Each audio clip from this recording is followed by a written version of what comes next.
Apakah gempa bumi Cascadia yang dahsyat lebih dekat dari yang kita bayangkan? Jika kebakaran di Los Angeles menunjukkan sesuatu pada kita, itu adalah bahwa bencana alam tidak lagi menjadi hipotesis melainkan keniscayaan. Lebih ke utara dari wilayah yang dilalap api, mengintai ancaman yang lebih mematikan. Zona subduksi Cascadia yang ditakuti. Selama berabad-abad, kekuatan kolosal telah terakumulasi diam-diam di bawah tanah Pacific Northwest. Para ilmuwan memperingatkan bahwa raksasa tidur ini dapat melepaskan guncangan seismik berkekuatan 9 pound. Hasilnya, tsunami yang menghancurkan akan menyapu kota-kota pesisir, melumpuhkan Washington, Oregon, dan California Utara, mengisolasi jutaan orang. Pada tahun 1700, patahan ini menciptakan hutan pohon mati dan gelombang raksasa yang melintasi samudera. Saat ini, bahaya melebihi masa-masa sebelumnya, dengan nyawa manusia dan infrastruktur bernilai miliaran terancam. Apakah gempa besar Cascadia semakin dekat? Bergabunglah dengan kami dalam analisis bukti, penelitian ilmiah, dan implikasinya bagi wilayah ini. Pada 27 Januari 1700, catatan sejarah Jepang menggambarkan fenomena menakutkan. Tsunami dahsyat yang menghantam Honshu. Gelombang itu meninggalkan kehancuran di jalurnya. Aspek yang paling menarik, gelombang tanpa asal ini tidak didahului oleh guncangan lokal. Sebenarnya, penyebabnya adalah gempa bumi besar yang terjadi setengah hari sebelumnya, lebih dari 7.000 km jauhnya, dekat Pulau Vancouver. Komunitas adat Haida tersapu dari peta, terkejut oleh bencana yang tiba-tiba. 3 abad kemudian, pada tahun 1980, para paleontolog mengungkap misteri lain, hutan pohon mati di pesisir Washington. Semuanya menjadi korban akibat invasi air asin yang tiba-tiba. Jejak-jejak yang mengungkap ini menunjuk pada satu peristiwa katastrofik, gempa bumi dahsyat di zona subduksi Cascadia. Wilayah ini menandai pertemuan lempeng tektonik Juan de Fuca dan Amerika Utara, di mana kekuatan Titanic terkonsentrasi. Geolog telah dengan cermat memeriksa lapisan sedimen, daerah estuari, dan dataran pasang surut di barat Laut Pasifik, mengungkap sejarah 40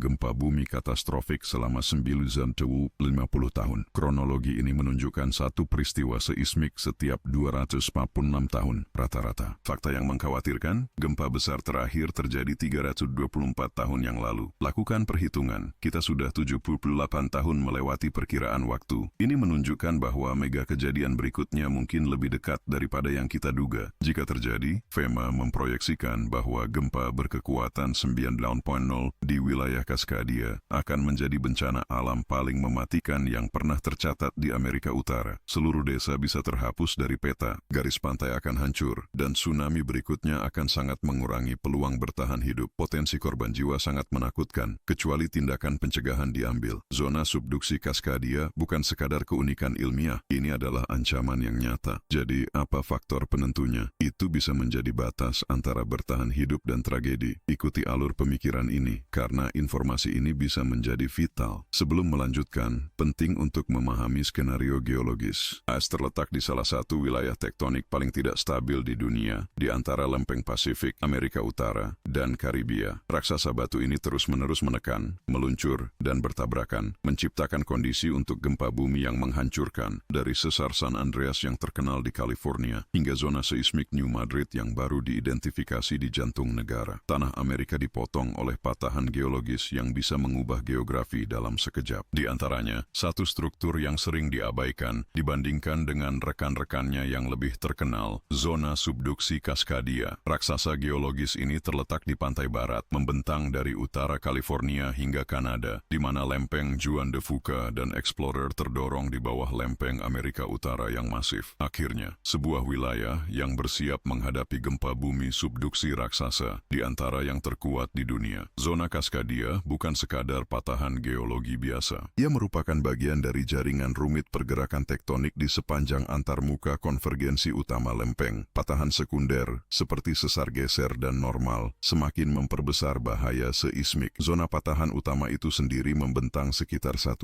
km di sepanjang pesisir barat Laut Pasifik, tempat lempeng samudra terus-menerus tersubduksi di bawah benua. Mekanismenya adalah, selama berabad-abad, lempeng Juan de Fuca dan Explorer perlahan bergerak di bawah lempeng Amerika Utara, mengakumulasi tekanan dahsyat saat terkompresi. Ketika ketegangan ini mencapai batasnya, terjadi pergeseran tiba-tiba, melepaskan gempa bumi katastrofik. Gempa raksasa Cascadia bisa mencapai magnitudo lebih dari 9.0, cukup untuk menempatkannya di antara gempa terkuat yang pernah tercatat. Ini ini bukan sekadar angka pada skala. Ini adalah kekuatan yang mampu mengubah lanskap perkotaan dan memicu tsunami yang melintasi Samudra Pasifik. Cascadia bukan satu-satunya aktor utama dalam skenario seismik ini. Di selatan, patahan San Andreas berkelok-kelok di sepanjang pesisir California, berpotensi menghasilkan gempa hingga magnitudo 8.0. Sementara itu, wilayah cekungan dan pegunungan di pedalaman memiliki patahan normal akibat penipisan dan ekstensi kerak bumi. Bersama-sama, sistem ini menjadikan Amerika Utara bagian barat sebagai pusat aktivitas seismik sejati. Para ilmuwan memantau Cascadia dengan cermat melalui jaringan seismograf dan penerima GPS. Instrumen-instrumen ini merekam setiap getaran di wilayah itu, membantu mengurai geodinamika kompleksnya. Bukti geologis seperti sedimen tsunami dan tanda-tanda penurunan pantai menunjukkan bahwa gempa besar di Cascadia terjadi dalam siklus 300 hingga 600 tahun. Gempa terbesar yang tercatat di wilayah itu terjadi pada tahun 1700, menyebabkan kehancuran dan tsunami yang mencapai Jepang. Lebih dari 300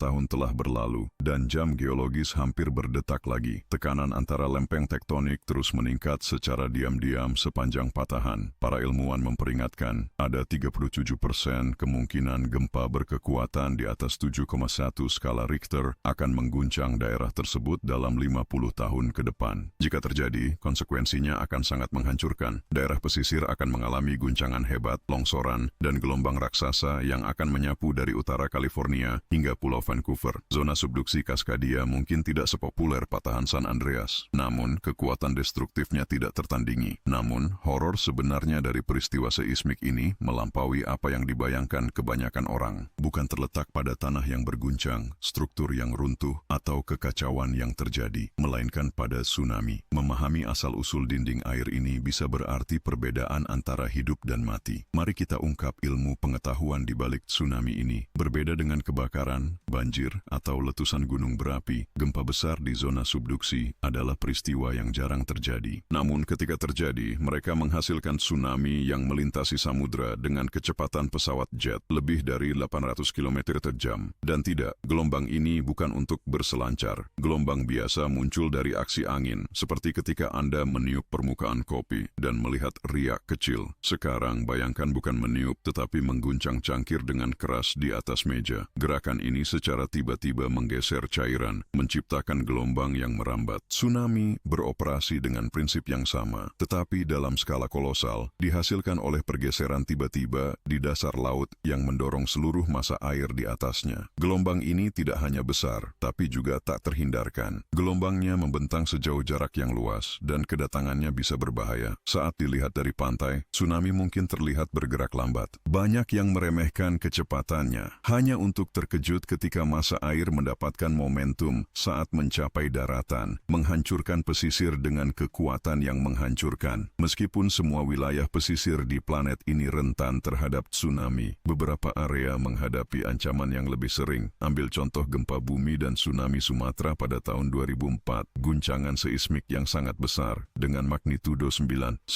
menghasilkan gelombang yang mencapai ketinggian hingga 30 meter, menyapu Samudra Hindia dan merenggut lebih dari 230.000 nyawa. Nanti dalam video, kita akan mengeksplorasi pelajaran dari bencana ini dan bagaimana kita dapat melindungi diri dari bahaya yang mengancam ini. Tsunami dapat disebabkan oleh tanah longsor bawah laut, letusan gunung berapi, atau bahkan jatuhnya meteor. Namun penyebab utamanya adalah gempa bumi, dan bukan sembarang gempa, melainkan gempa dengan magnitudo yang luar biasa, yang berasal dari zona subduksi, juga dikenal sebagai mega thrust earthquakes. Gempa ini terjadi di sepanjang patahan tempat lempeng tektonik saling bertabrakan. Konsep lempeng tektonik mungkin terlihat dasar sekarang, tetapi baru diterima secara luas pada tahun 1960-an. Bayangkan kerak bumi seperti cangkang telur yang retak, dengan setiap pecahan mewakili sebuah lempeng. Lempeng-lempeng ini bergerak di atas mantel yang panas dan sebagian meleleh. Ketika dua lempeng bertabrakan dan salah satu terdorong ke bawah yang lain, terbentuklah zona subduksi. Sejarah geologis planet ini dimulai dalam kekacauan. 4,5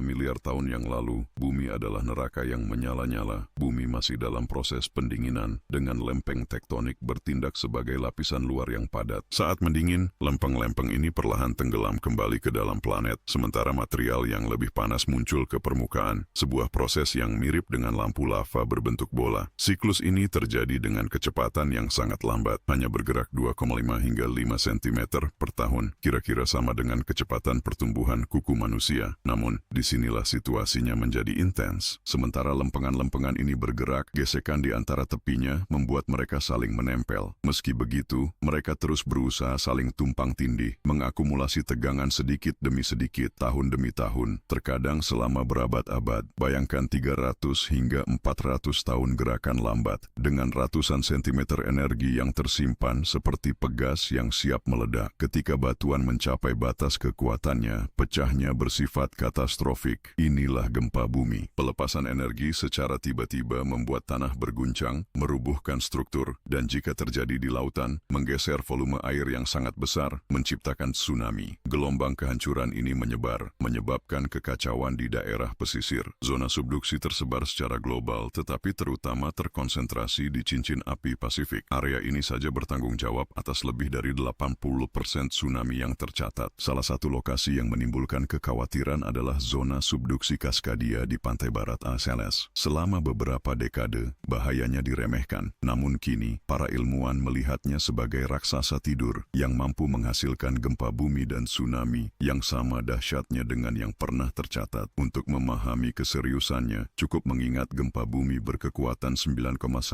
yang melanda Samudra Hindia pada 2004. Peristiwa ini masih menghantui para ahli ketika menilai ancaman megagempa Cascadia yang akan datang. Tsunami termasuk di antara bencana yang paling menghancurkan, mampu menghapus komunitas dalam hitungan menit, dan salah satu contoh paling mencolok adalah tsunami 2004. Tsunami Samudra Hindia menghasilkan gelombang setinggi 30 meter dalam beberapa jam, merenggut nyawa sekitar 230.000 orang di 14 negara. Bencana ini menjadi salah satu yang paling mematikan dalam sejarah. Berbeda dengan gelombang biasa yang disebabkan oleh angin atau pasang surut, tsunami muncul dari pergeseran massa air yang besar. Dalam konteks tsunami Samudra Hindia, peristiwa ini dipicu oleh gempa bumi mega dengan magnitudo luar biasa, mencapai 9,2 pada skala Richter di bawah dasar laut. Fenomena ini, yang terjadi pada hari Boxing Day, berasal dari zona subduksi sepanjang 1,600 km, sekitar 994 mil, ditandai dengan pergeseran lempeng India di bawah lempeng Burma setelah akumulasi tekanan tektonik yang berkepanjangan. Lempeng atas, yang melengkung akibat tekanan, akhirnya patah secara tiba-tiba, melepaskan energi dengan proporsi yang hampir tak terbayangkan. Pergeseran tektonik berikutnya menggerakkan sekitar 30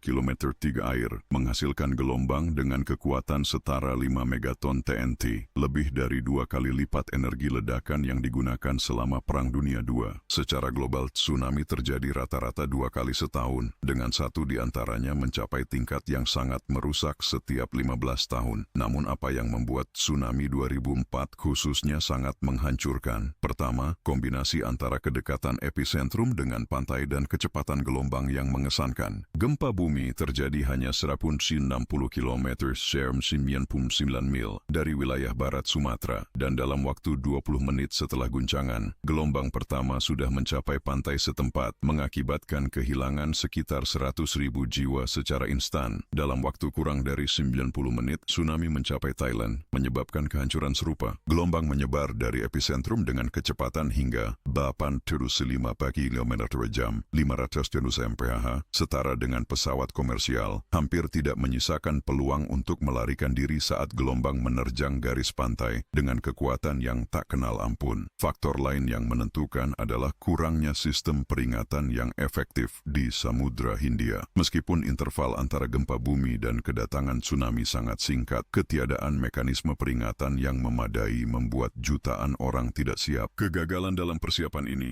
menyebabkan seluruh komunitas terjebak dalam bencana tanpa peringatan. Saat ini, identifikasi tsunami masih menjadi hambatan signifikan, terutama di wilayah lautan dalam, di mana perubahan seringkali sangat halus sehingga hampir tidak terdeteksi di tengah luasnya lautan. Sebuah tsunami dapat muncul sebagai gelombang panjang dengan amplitudo rendah, sangat samar, sehingga bisa luput dari perhatian bahkan oleh kapal di sekitarnya. Namun, saat mencapai perairan pantai yang lebih dangkal, gelombang tersebut melambat, meninggi, dan berubah menjadi kekuatan dahsyat yang kita kenal sebagai ciri khas fenomena ini. Biasanya, tanda pertama dari pembentukan bukan tsunami adalah gempa bumi yang memicunya. Namun, kompleksitas terletak pada fakta bahwa gelombang raksasa ini dapat menempuh ribuan kilometer dari titik asalnya. Sensor seismik saja tidak selalu efektif, terutama ketika tsunami disebabkan oleh longsoran bawah laut atau aktivitas vulkanik yang tidak selalu memicu getaran yang mudah diidentifikasi. Dalam keadaan seperti ini, kurangnya mekanisme deteksi yang efisien dapat berakibat fatal. Para ahli menyatakan bahwa kerusakan akibat tsunami tahun 2004 bisa jauh berkurang jika sistem peringatan serupa dengan yang ada di Pasifik telah diterapkan. Meskipun sistem pemantauan telah berkembang dalam beberapa tahun terakhir, sistem tersebut masih belum sepenuhnya akurat ketika menyangkut penilaian di kedalaman samudra. Buoy deteksi, peralatan seismik, dan sirene peringatan membentuk jaringan pencegahan bencana global. Namun demikian, kesulitan tetap ada, terutama di daerah dengan sumber daya terbatas untuk mengimplementasikan sistem tersebut atau di mana masyarakat belum siap merespons tsunami dengan tepat terlepas dari kemajuan yang telah dicapai. Jelas bahwa meskipun dengan segala teknologi yang tersedia, sifat tsunami yang tidak terduga menjadikannya salah satu kekuatan alam yang paling menakutkan. Peristiwa tahun 2004 di Samudra Hindia bukan hanya sebuah bencana, tetapi juga seruan untuk bertindak, menunjukkan betapa dahsyatnya kekuatan alam dan betapa mendesaknya kesiapan kita. Sementara kita merencanakan langkah selanjutnya, satu pertanyaan tetap mengganjal. Akankah sistem peringatan saat ini mampu melindungi kita dari tragedi dengan skala serupa di masa depan? Mari kita jelajahi secara rinci bagaimana sistem-sistem ini beroperasi dan apakah mereka mampu menghadapi amukan lautan dalam waktu dekat. Untuk saat ini, cobalah bayangkan besarnya gempa bumi 9,0 skala Richter yang menakutkan dan konsekuensinya jika sesuatu yang serupa terjadi lebih dekat dengan kita di zona subduksi Kaskadia. Gempa besar tahun 1700 di wilayah itu tetap menjadi salah satu episode paling katastrofik dalam sejarah Amerika Utara. Ketika itu terjadi, tanah terbelah, memicu tsunami dengan gelombang yang mencapai ketinggian luar biasa, 30 meter. Masa air yang menghancurkan ini menyapu komunitas-komunitas pribumi di sepanjang pesisir Pasifik, dari California hingga British Columbia. Namun kerusakan tidak terbatas di benua saja. Tsunami itu melintasi samudra dan mencapai Jepang. Di sana, gelombang-gelombang itu mengejutkan penduduk yang menyebutnya sebagai gelombang yatim piatu. Tidak ada peringatan, tidak ada getaran yang terasa, tidak ada alasan untuk melarikan diri. Itu adalah teka-teki tanpa solusi pada masa itu. Tetapi orang Jepang mendokumentasikan semuanya. Tinggi gelombang, sejauh mana air menginvasi wilayah, dan kehancuran yang terjadi kemudian. Bertahun-tahun kemudian, catatan-catatan akurat ini yang disimpan selama periode Edo membantu mengungkap misteri tersebut. Tidak ada laporan gempa di wilayah seismik lain seperti Kamchatka, Alaska, atau Chile. Satu-satunya penjelasan yang mungkin untuk tsunami itu adalah Kaskadia. Dengan memadukan laporan sejarah dan data geologi, para peneliti menemukan kebenaran. Gempa di wilayah itulah yang bertanggung jawab atas gelombang yang menghantam Jepang. Sementara Jepang mengandalkan catatan tertulis, masyarakat pribumi di Pacific Northwest mempertahankan sejarah mereka melalui narasi lisan. Salah satu legenda yang paling terkenal adalah pertempuran antara burung petir dan paus. Kisah ini menggambarkan malam yang begitu gelap dan bergolak sehingga terasa seperti akhir segalanya. Burung petir, entitas perkasa dengan sayap raksasa, melayang diam di antara awan badai. Dia menyelam dalam dan berpegangan pada paus, musuhnya selama berabad-abad. Dengan kekuatan penuh, dia naik ke permukaan hingga melepaskannya. Ketika tubuh kolosal itu menghantam tanah, bumi berguncang dengan dahsyat. Saat itulah laut surut, menyingkapkan pantai yang tandus. Bagi mereka yang tahu membaca pertanda, ini adalah peringatan. Para tetua mengambil kano mereka dan mencari perlindungan di perairan yang aman. Tak lama kemudian, samudra kembali dengan amarah, menelan seluruh desa. Mereka yang selamat menceritakan kano-kano yang tergantung di dahan pohon dan tanah yang tak lagi dikenali. Legenda Guntur dan Paus bukan satu-satunya yang terkait dengan malam itu di Pulau Vancouver. Suku Hui menceritakan tentang makhluk-makhluk kecil yang menghuni jantung Gunung Suci. Seorang pria diundang untuk menari di sekitar drumnya, tanpa sengaja menginjaknya, mengurung suara instrumen itu dalam tubuhnya. Setiap langkah yang dia ambil di luar gunung memicu gempa, menyebabkan banjir bandang dan menghancurkan permukiman di selatan. Sementara itu, suku Yurok di utara California menyalahkan entitas bernama gempa, yang kakinya besar membelah tanah. Pada malam itu dia berlari tak terkendali, mengguncang bumi, memaksa laut menyerbu pantai. Saat air bergerak maju, orang-orang Yurok mendaki bukit dan menari untuk mengusir ancaman. Namun, ketika mereka berbalik, rumah-rumah mereka telah lenyap, tertimbun oleh banjir.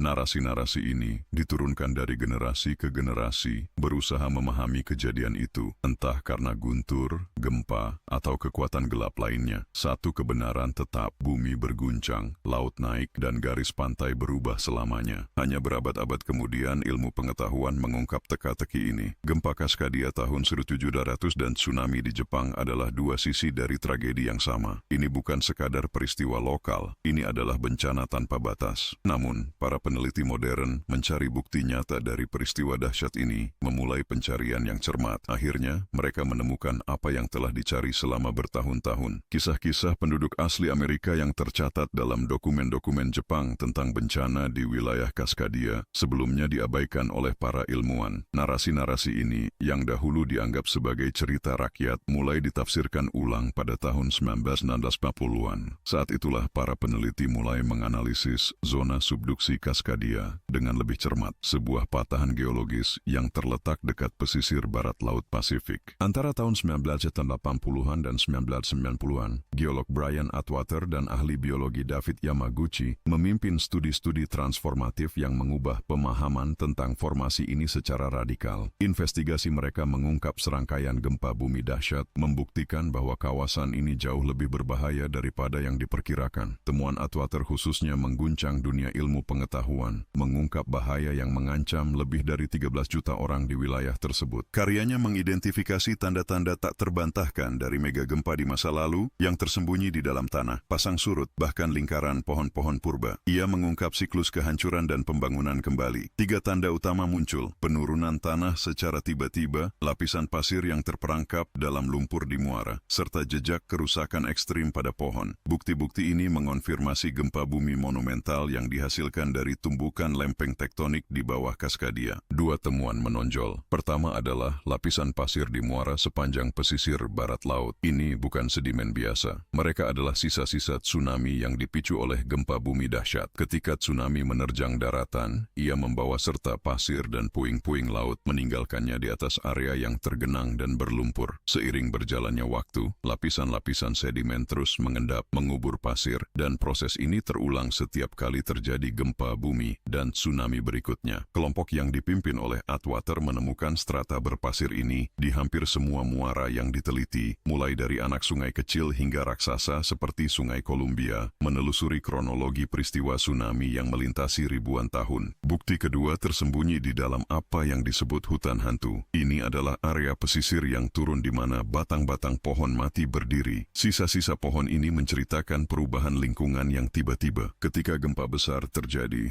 tanah mengalami penurunan, memungkinkan air asin masuk ke hutan dan menyebabkan kematian vegetasi. Kerangka pohon-pohon ini, beberapa masih tegak setelah berabad-abad, sesuai dengan periode gempa besar Kaskadia pada tahun 1700, peristiwa katastrofik yang dampaknya bahkan mencapai Jepang dalam bentuk tsunami. Secara bersama-sama, penurunan tanah, tsunami sejarah, endapan pasir, dan hutan hantu membentuk gambaran yang jelas tentang aktivitas seismik masa lalu. Atwater dan rekan-rekannya mendeteksi tanda-tanda 40 gempa besar di zona subduksi Kaskadia dalam 90 tahun terakhir rata-rata. Ini setara dengan satu peristiwa setiap 246 tahun. Namun, ada satu komplikasi. Interval antara gempa memiliki variasi yang ekstrim, bisa berkisar antara hanya 27 tahun hingga 577 tahun yang mengejutkan. Mengingat mega gempa terakhir terjadi pada tahun 1700, 324 tahun yang lalu, rata-rata menunjukkan bahwa Pasifik Barat Laut mungkin sedang dalam masa tunggu untuk gempa besar berikutnya. Namun prediksi di bidang ini sangatlah rumit. Dari sudut pandang statistik, angkanya mengkhawatirkan. Ada probabilitas 14% terjadinya gempa berkekuatan 9 dengan ruptur total zona subduksi Kaskadia sebelum tahun 2050.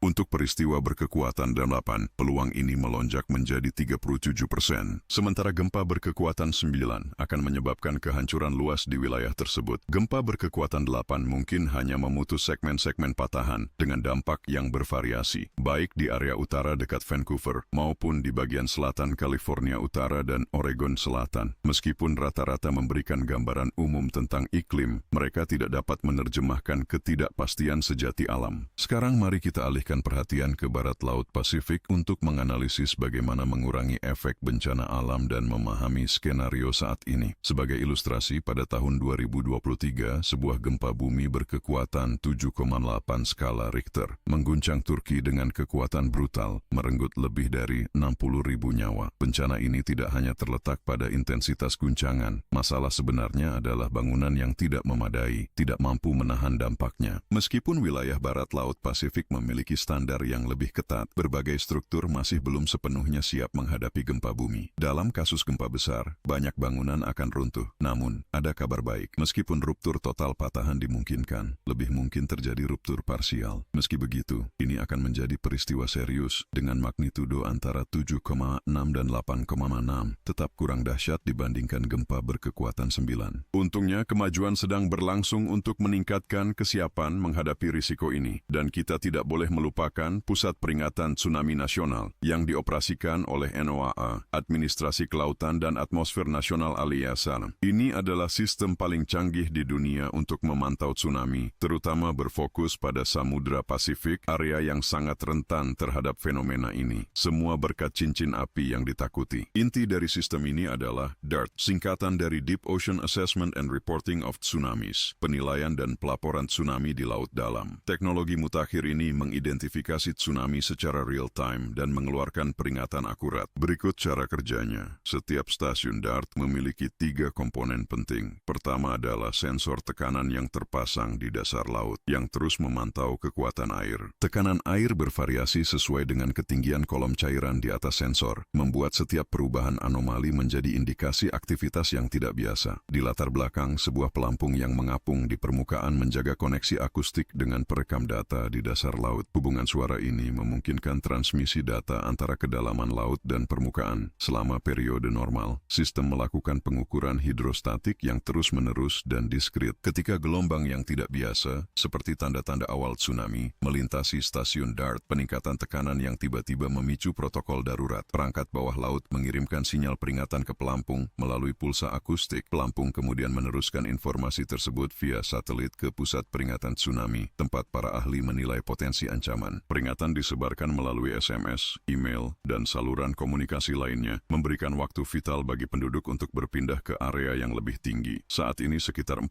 unit DART memantau cincin api Pasifik, dilengkapi dengan stasiun di Karibia dan pesisir Atlantik, sebuah sistem yang terbukti efektif. Teknologi ini telah menginspirasi implementasi global. Trauma tsunami Samudra Hindia 2004 mendorong pembuatan sistem peringatan regional pada 2006, yang kini terintegrasi dengan 7 stasiun DART. Australia mengelola 5 unit melalui pusat peringatan bersamanya, sementara Amerika Selatan mengoperasikan 8. Meskipun beroperasi secara mandiri, sistem-sistem ini saling bertukar informasi, membentuk jaringan global untuk deteksi ancaman yang sangat cepat. Namun, waktu terus berjalan. Sebuah mega tsunami di Pasifik Barat Laut saat ini akan memiliki konsekuensi yang menghancurkan. Namun, jika peristiwa semacam itu terjadi 10 atau 20 tahun mendatang, peningkatan terus-menerus dalam infrastruktur dan sistem peringatan dapat secara signifikan meningkatkan peluang bertahan hidup. Meskipun bencana alam tidak dapat dihindari, kita bisa dan harus bersiap menghadapinya, karena persiapan sangat penting. Kita bisa mengakhiri di sini, tetapi ada satu detail yang tidak kami soroti dalam video ini. Gempa besar Cascadia bukanlah satu-satunya ancaman alam yang membutuhkan perhatian kita. Baru-baru ini kami memproduksi materi tentang gempa di sesar New Madrid. Apa yang sedang terjadi? Ini adalah sesuatu yang tidak boleh Anda lewatkan.